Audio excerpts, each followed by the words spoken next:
On 1st of July, Swami Gokulanandaji gave a talk.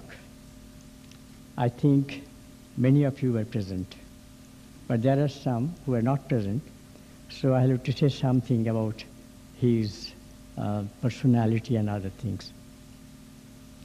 At present, he is in charge of the Ramakrishna Mission, Delhi, India. Since 1954, he is there. He joined the order in 1954, and he was in New Delhi 1986. First, he was a lecturer in one of the best residential college, Belur Vidya Mandir. Then he became the principal of that college and served there for a number of years. He worked in many places, mostly in educational and cultural centers under Ramakrishna Mission. He went to Cherrapunji tribal area. You know, it is highest rainfall in the whole world. Annual average rainfall is 450 inches. We have got one high school, which is Matriarchal Society, co-education, 9 middle schools, and 32 primary schools scattered all over Khasiya and Jayantaya hills. Now, I think some more centers have been added. Then he came to Arunachal Pradesh, another tribal area, as the head of that residential English medium college, high school. He learned Khasi language, could speak and write fluently. Not only that, he has translated many important books of Ramakrishna Vivekananda literature, and it became very popular in that area. Not only that, it saved to some extent Christian missionaries' bad conversion and anti-Indian feelings. It's a great support to them. He wrote some other good books. One, Some Guidelines to Inner Life. It has been translated into different regional languages in India, also in Portuguese and Spanish. Another book, Our Holy Trinity, that is Ramakrishna, Holy Mother, and Swami Vivekananda. Another book, Swami Vivekananda, The Ideal of the Youth. And then finally, How to Overcome Mental Tension, that is today's topic. It was first printed 3,000 copies. Within a year it was all sold. Next print, 5,000 copies, all sold now. Third print is coming up. In Delhi Book Fair, this was the best seller, How to Overcome Mental Tension. Day before yesterday, he was invited to give a talk on the Pravasi Bongo Sammelan. After the talk, many people came, requested to have a copy of that book. Unfortunately, he could not bring copies, so we have taken the list. At the end, if you are interested, you can give your name and address. We shall try to find it out, and we can send it. He took part in international conferences on religions and philosophical topics. He has visited many places: UK, France, Germany, Switzerland, Netherlands, Belgium, Italy, Malta, Singapore, Nepal, Bhutan, and Sri Lanka. We are very happy to have in our midst. When I was in India, we are very close to each other. And tomorrow early morning, we are going to Thousand Island Park, stay overnight, and 7th and 8th, next 2 days, we will be in Montreal. Then he'll go to Halifax. From Halifax, he'll go to Vancouver, and Vancouver will come to New York.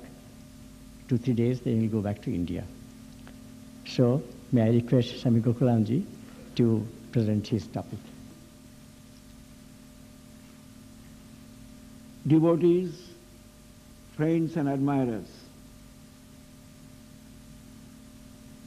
Well, I am very happy to be here this evening I have been already introduced to you by Swami Pramuthanandaji, and the topic has also been announced. How to overcome mental tension. I will try to develop in course of the time that has been allotted to me, between 35 and 40 minutes.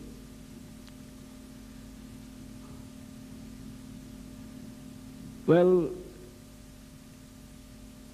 a little while ago, our Swamiji told you when he was about to speak and came here that he was asked to wait for 2 minutes, and he said, let us have patience, let us practice silence.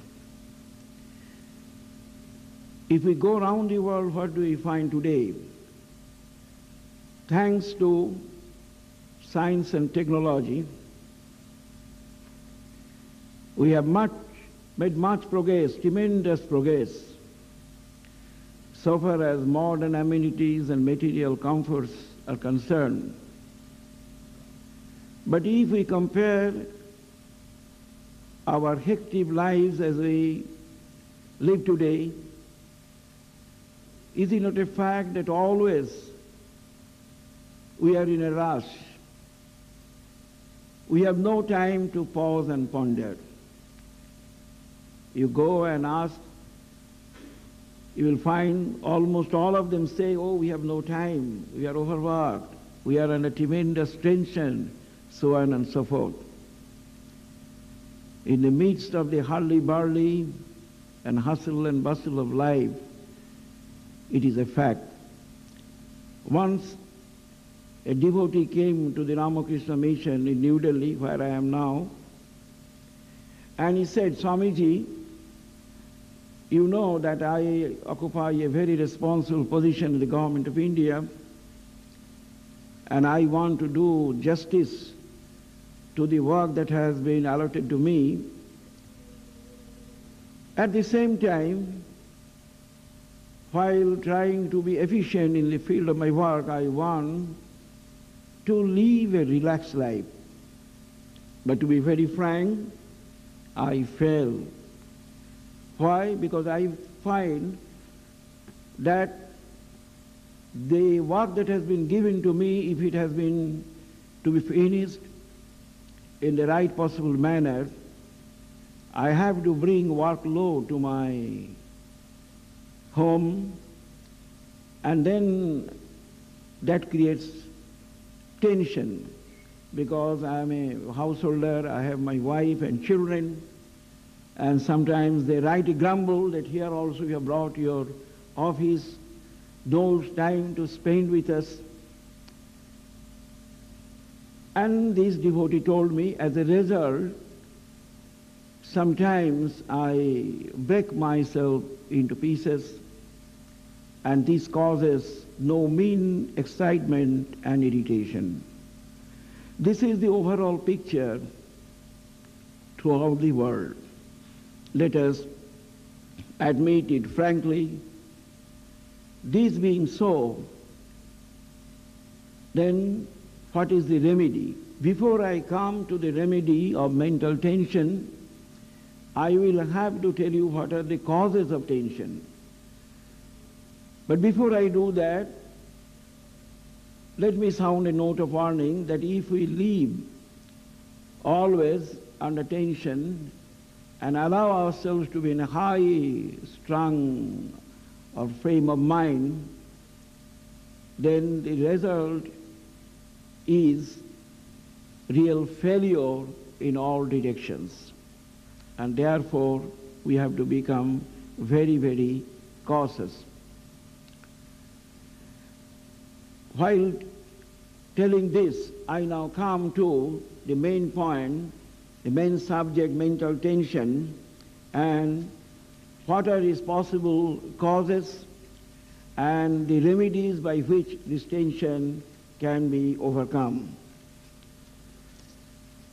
Well, I was referring to one devotee who works in the government of India. Let me now refer to another busy executive in a big firm, and he admits that there is no peace in the family because he has been suffering under so much tension that whenever he comes home, he brings tension with him, and entering the house, he tells his wife, Swamiji, my wife, he will tell, I am under terrible tension, and the wife naturally slips away, keeps herself at a distance, and she invariably cautions the children, your daddy is in low mood, don't go near.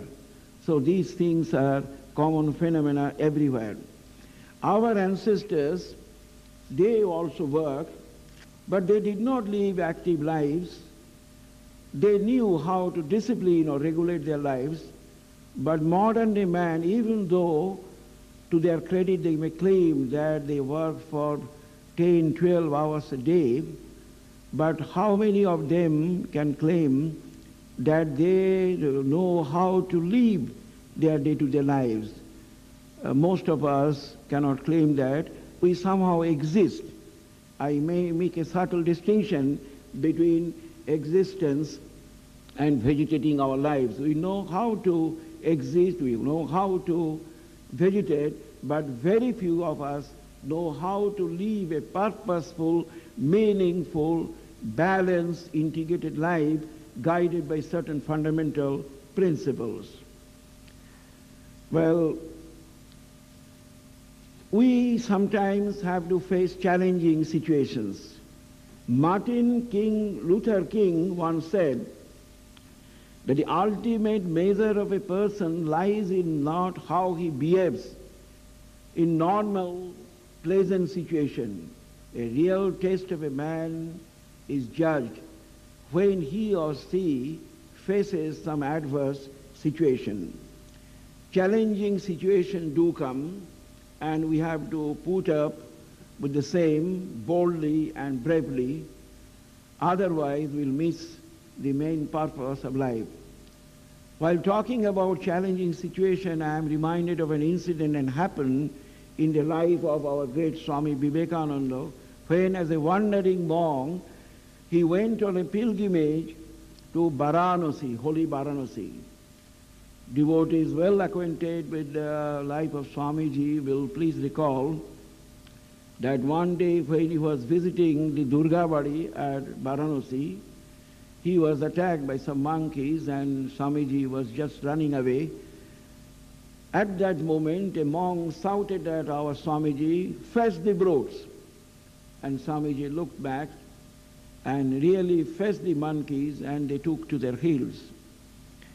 Later on a number of occasions referring to this incident, Swamiji said that difficulties will come and a tense-free life will not be possible, and in fact, hardly we come across a really calm, collected, balanced life. This is a rarity. So we have to put up challenging situation and face boldly. In this connection, I would like to tell you something from my own personal life. As Swami Pramuthanandaji, while introducing me to you, told about the difficult time I had to face at Cherrapunji. Now this has relevance on what I am telling. Really, there was a period in my life I had to pass through great mental depression and tension. I should spend a little time, allow me to dwell on this. Well, I was in the Khasi Hills for a number of years. I mastered the language. I invited the then president of the Ramakrishna Mission, revered Swami Viretchandraji, to come, and he was very pleased with the tribal children, and he gave Diksha to a number of people, and he would tell publicly, my Diksha does not mean conversion, I just give them something so that they can hold on to their indigenous faith. But this was given a wrong interpretation by the people who have been working there, who do not want that these Khasis should hold on to their indigenous faith. As a result, I was made the target and I had to suffer a lot. Even a time bomb was planted in my bedroom, but God saved me, and it was an all India news. Well, and then some pressure came from the government that I should be withdrawn from that center, Cherrapunji. And I came down to Belur Math, and I told revered President Maharaj what happened, that I faced the situation boldly, and you also wrote me a letter, stick to the gun, don't run away, and now you are asking me to withdraw from the battlefield, so to say. And Swamiji said, this is a kind of a retreat and we will send you back. Now why I am telling you, naturally you can well understand that I was the head of a center.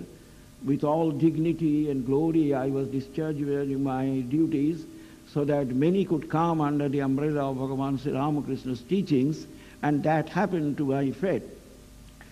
Fortunately, I had that faith in the words of Swamiji. Swami Vivekananda said in one place, out of illness and adversity comes the greatest good. Then I asked revered Maharaj, what should I do? Now we are giving you leave. You go on and leave. You choose your own place. And I went to Sargachi, and that was the best period of my sadhu life. I am now the head of Delhi Center. If I request the headquarters, give me 3 months, 4 months leave, they won't give me. In fact, when I was transferred from our Narottanagar Center to Delhi Center, I requested the DGen General Secretary, Swami Hiranmayanandaji, Maharaj, I have worked for 18 years in the tribal belt against heavy odds. Now please give me leave at least for 6 months. But no, we can't give you leave for 6 months. 3 months, no. 1 month, no. Then I felt bad. And he sent a telegram, come immediately to Belur Math. Then he said, Gokulananda, we really need you in a center, and in the language he used, I tell you, I still remember, which is next in importance to Belur Math. Then he said that you have to go to take charge of the Delhi Center. Now, because I had that right attitude to the grace of God to put up with an adverse situation, I fully utilized the time that was given to me. It was nearly 14 months.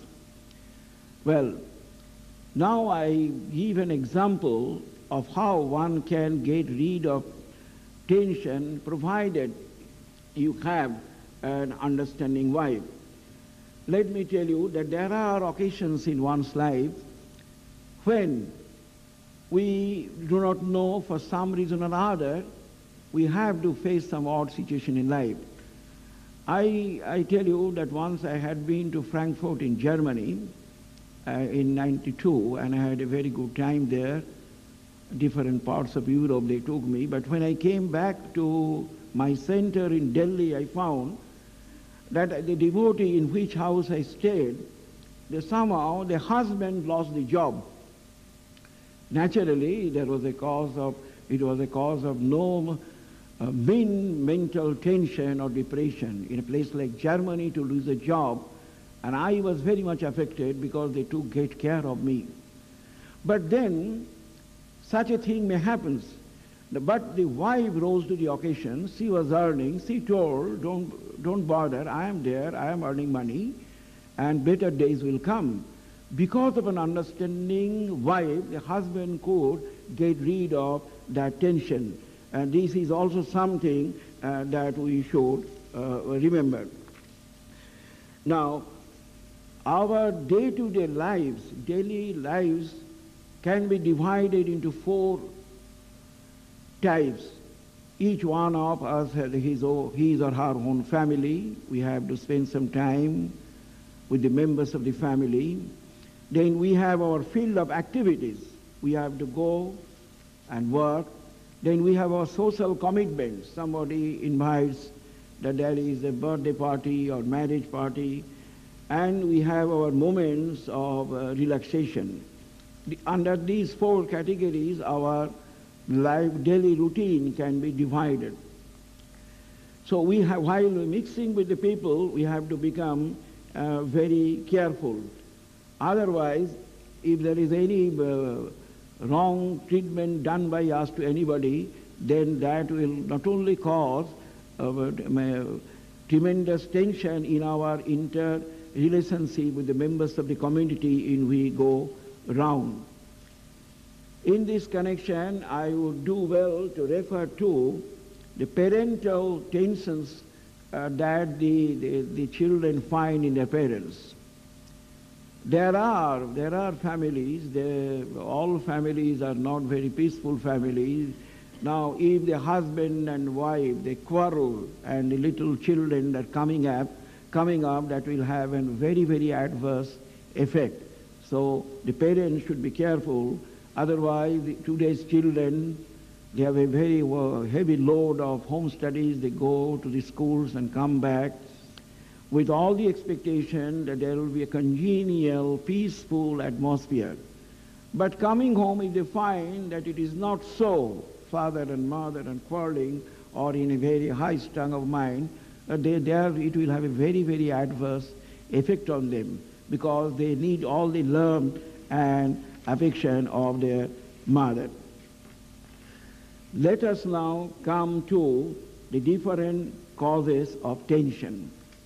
Well, while talking about different causes of tension, as I said in the Markari Hall in that hotel the other day in connection with the meeting that was organized by the Provashi Bengali Association, and they advised me to speak on the same subject. There I spoke little, but I am going to develop. We all suffer from some kind of tension or stress or agitation or excitement. We cannot hope to find remedies to this problem of tension unless we are well acquainted with the working of the different states of mind. It must be admitted to the great legacy that we have got from our great rishis, that one such rishi, Patanjali Sen, in his Yoga Sutras, famous Yoga aphorism, have dealt with the subject of the different states of the mind.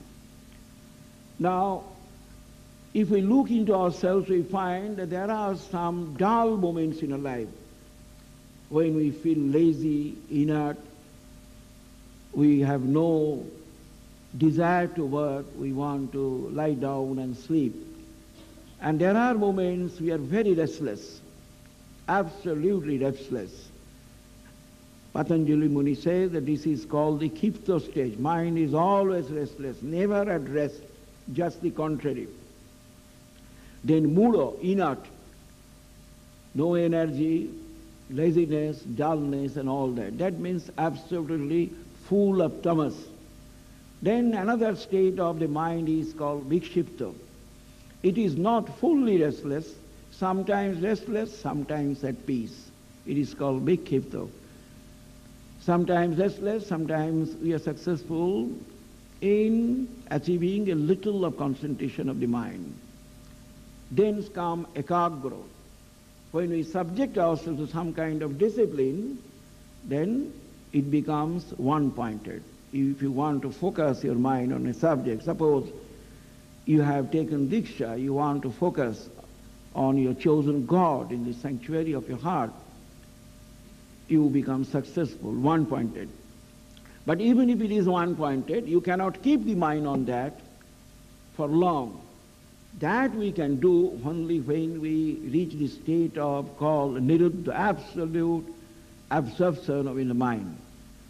So these 5 states of mind, Swami Vivekananda, while giving his lectures on Raja Yoga, he defined in his own way. He would say that this mind is skipped or restless. He has defined it, given a new interpretation, scattering. Mind is going here, there, in different directions, like a restless monkey, no control. And then Mudo, in the language of Swamiji, it is darkening, full of tamas. no light, no illumination, absolutely. And we cannot discriminate between the right and the wrong. We can't take any decision.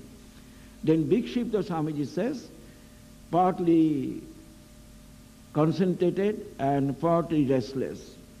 And Ekagro, concentrated. Niruddha, fully absorbed. In the light of the working of these different 5 states of the mind, Swami Vivekananda says that we will always fail in our attempts to overcome mental tension if we keep the mind at the mula stage or at the kipta stage. Now, what is our topic? How to overcome mental tension. We should be tense-free, calm, quiet, collected. Most of us, we are swayed away by impulses and emotions, and everybody will testify right now and corroborate with me when I say that when we become victims of impatience, anger, we always commit mistakes. Rather, we should have these as a yardstick. When we are swayed away by passion, calm down first, afterwards we shall see. Let me calm down, let me regain my normal state. Then if we take a decision, we are likely to take a correct decision. So every day, before we start our daily activities, whether one is a housewife or a teacher or a business executive or a doctor, in any work of life, we have to see whether I am in Kipta stage. Oh, I am today is very restless. No, I am not going to be successful. Don't attempt, Swamiji says. I am in Mula state. No, all lazy. I can't be. So we have to overcome in the beginning these 2 states of the mind, Kipta stage, restless, and Mula stage, inertia, laziness. Then we can hope to attain some success, and only the day we will be able to keep ourselves absorbed fully, then we will be tense-free completely. So this is something very, very important. Let us now come to the causes of tension. Well, one important cause of tension is that if we adopt a hedonistic view of life, in the language of Charvak philosophy, eat, drink, and be merry. Well, I'm in Canada and I'm going to United States tomorrow. Why is it a fact that in spite of these countries being absolutely affluent, they come to our swamis in the different centers for mental peace? And that is the reason Swami Vivekananda once said, "Up India and conquer the whole world by your spirituality." So far, science, technology, modern comforts, we have to see it at the feet of the Western nations. But so far as peace of the mind, living a balanced, peaceful, integrated, purposeful, successful life, we have to turn our gaze within. But if we do not have that basic philosophy, if we take up a wrong attitude towards life, well, we have been born, let us earn money and have plenty of modern comforts. In the hotel yesterday, I asked one mother, well, we have money, we have comforts, but we miss many things. That is true. So first fundamental cause of tension is a wrong understanding of life in general. If we think that we only have come here to give the maximum amount of sense pleasure, and if we allow ourselves to live at the sunset life, and there is no difference between an animal being and us. But if we want to have real peace, contentment, then we must be guided by some higher values of life. The second important cause of tension is about the presence of different urges in us. Well, God has created us in such a way, as it has been mentioned in one of the Upanishads, Katha Upanishads, that we cannot but go outside to seek pleasures through the sense, our senses. But it has also been said that the real purpose of human life is to attain perfection, in the language of Sri Ramakrishna, to realize God, in the language of Kena Upanishad, getting this rare human birth, if we do not strive to know about the higher dimension of a life, we come to great grief. Now suppose one is guided by these fundamental conceptions about the goal of life. Naturally, he or she will be up against a struggle. Those who want to degrade themselves to the animal level, we are not bringing them into picture. We are talking about rational men and women, particularly of the 20th century, and we are stepping into the 21st century very soon. They will be up against a struggle. Now, I want to have my desires of the body and mind fulfilled. The body clamors for many things, mind clamors for many things, sense pleasures. But I feel that if I do not get opportunity to get them fulfilled, these will rise to some kind of nervous tension. And we pass to the stage what is called the spirit is willing but the flesh is weak.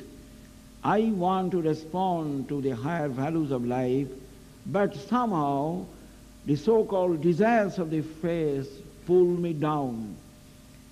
So I am up against a difficulty. While talking about Ramakrishna, let us also refer to Swami Vivekananda, who said at New York, addressing a gathering while paying tribute in extempo to Sri Ramakrishna, his master, that there are people who want to realize their true nature, but because of the temptations surrounding us, we go down. So what is the point? I want to fulfill certain legitimate desires of the body and the mind.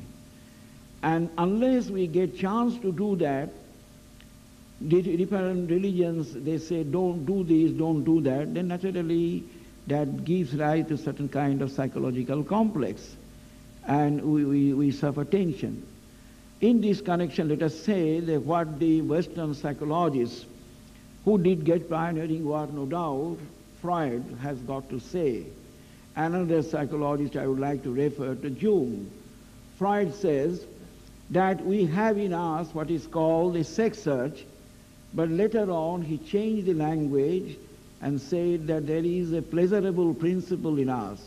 We all want to get satisfaction by fulfilling the desires of the body and the mind. But in the language of Freud, there is something called super-ego. This element in man acts as a censorship. So we want to do something, but I am censored. Let me give a concrete, frank, brutal example.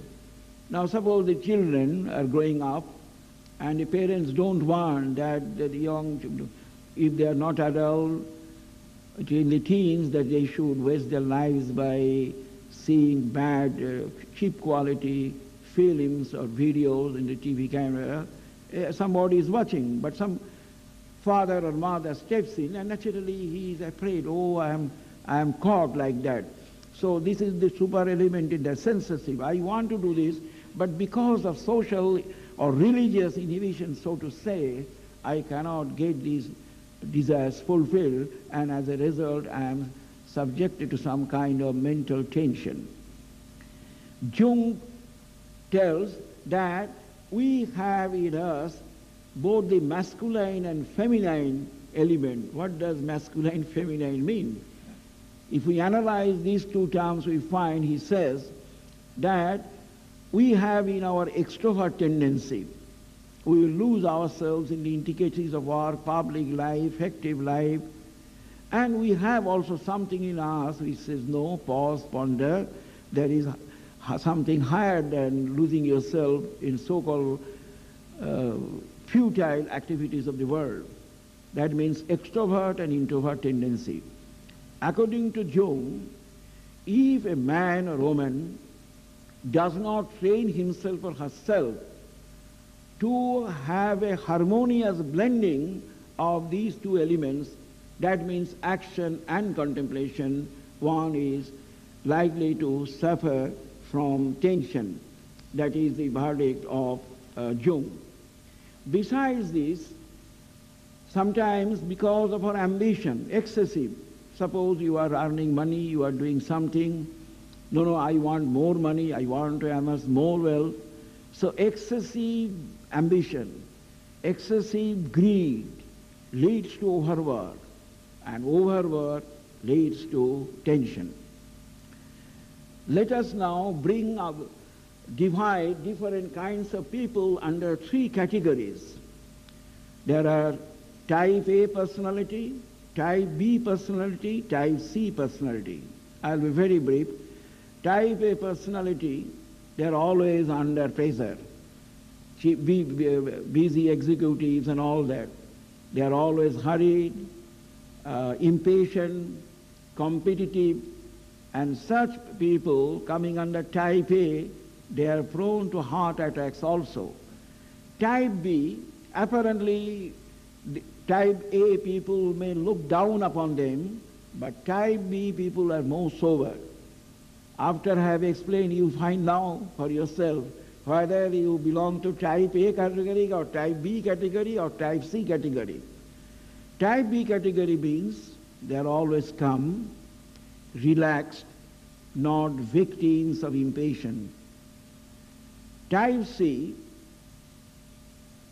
beautifully coined, hopeless, helpless category. That means they subscribe to pessimistic way of life. All dark, all dismal, I have no hope, I have no future, I have doom, like that. So, let us say the best, under these three categories, the ideal will be if we follow the type B personality. Calm, collected, patient, not victim of anger, and so on. I now come to the concluding part of my talk, how to overcome mental tension. I humbly offer few suggestions. In the light of all that has been said by now in course of these 20 minutes, the best antidote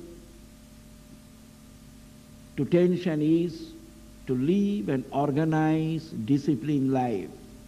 There should not be any kind of energy leak. From morning till night, I must draw up a routine that I have come to this world, I am not going to live for eternity, and I must live a purposeful, meaningful life. By coming in contact with people, those who will come in contact with me, they will also get something meaningful. But if I live a tense life, agitated life, even those who are supposed to come to me, they will be always at a distance. A serene man always breathes an air of serenity and tranquility all around him. An excited man does just the opposite. So we have to live a regulated, disciplined life. In this connection, I would like to suggest a great name. Our revered Pramodanandaji Maharaj was his private secretary, Swami Madhavanandaji. I joined the order in 1954, and I got my sannyas in 1963 from His Holiness revered Madhavanandaji. With great gratitude, I call to my mind the example, the glorious example of Swami Madhavanandaji. He was a gem of a monk in our Ramakrishna order. Not that he ran away to the Himalayas. There was a Swami who once told me, we have a wrong conception that those who live in the Himalayas and isolated lives are great spiritual lives. Look at this Maharaj. He was then our General Secretary, not the President. What a disciplined, organized life he lived. When I joined, he was our General Secretary. Whenever I would go, I just watched his day-to-day life. And as it is said, example is better than precept. So he would get up early in the morning. He would have his own spiritual practices. Open the windows. First from the window he'll pranam Ganga, the holy Ganga. Then he'll come down, go to the different temples, pranams, make salutations, come to his room, have a little breakfast, and again engage yourselves in day-to-day activities of the world. He was the General Secretary of this big organization. After that, again in the evening, he will close and he will have his ritualistic exercises.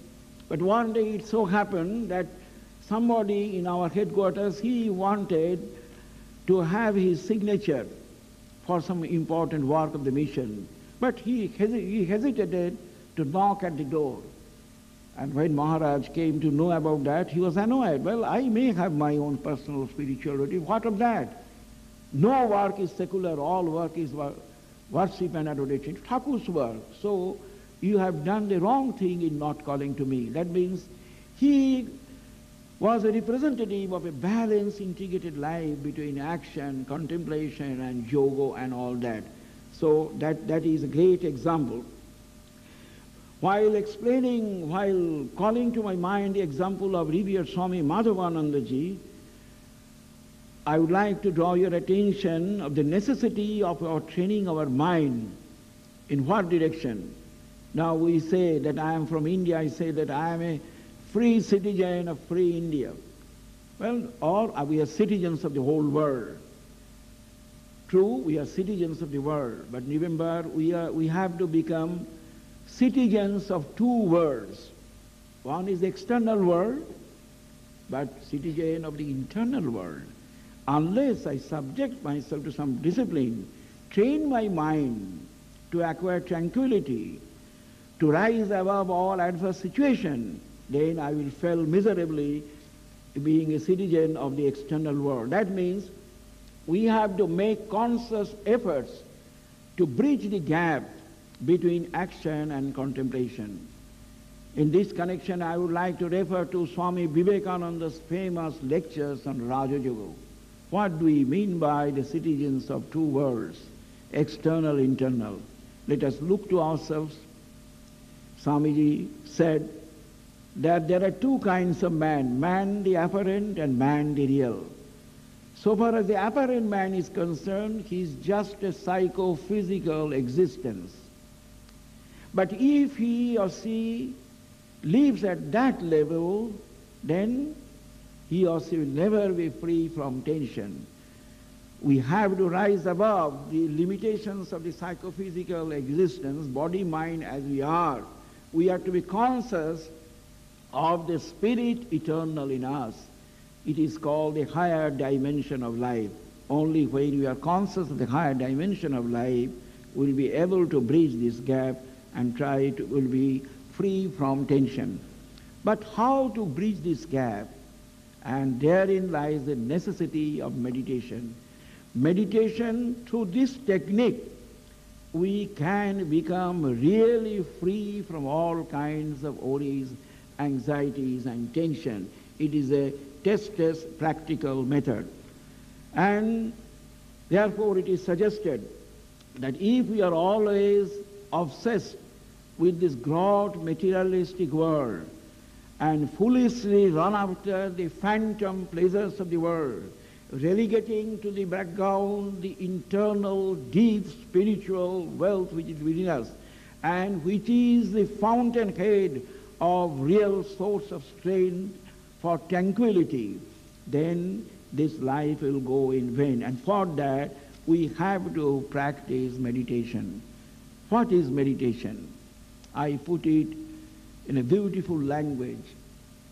Meditation is a pause in our otherwise hectic life.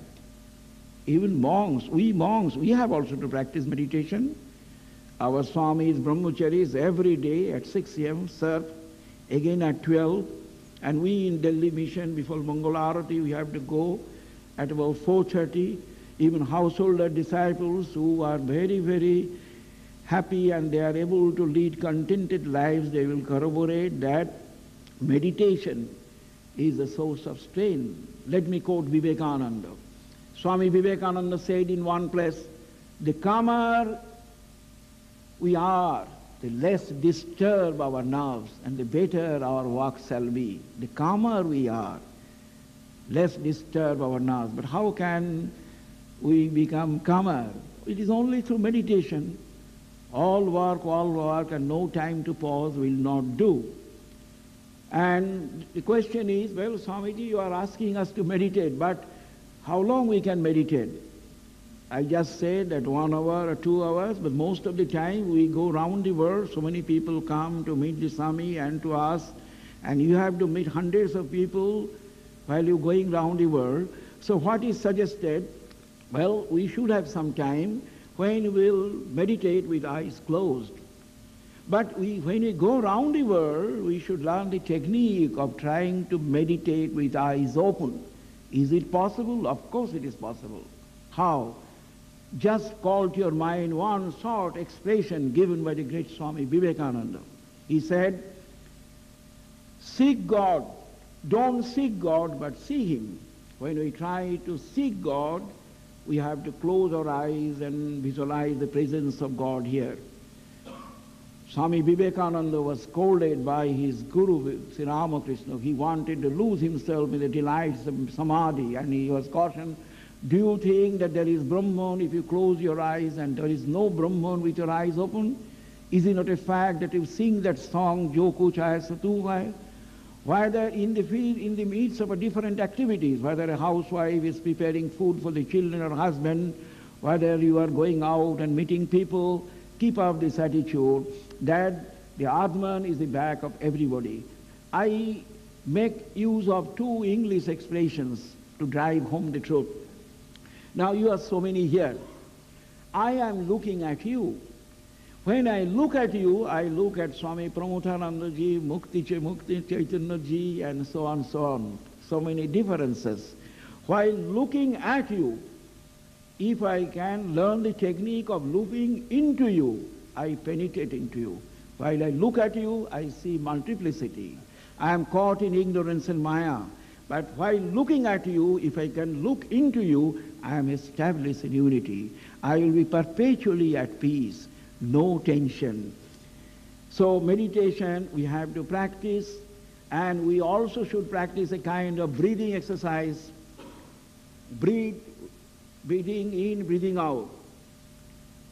Have some time, 2-3 minutes. I am breathing in tranquility, contentment, peace. I am breathing out all excitement, all irritation, all anger, and every day I become a better man. And well, friends, my time is over. I am very happy that Swamiji has given me this opportunity, our dear and revered Pramodhananda ji, to share a few thoughts on a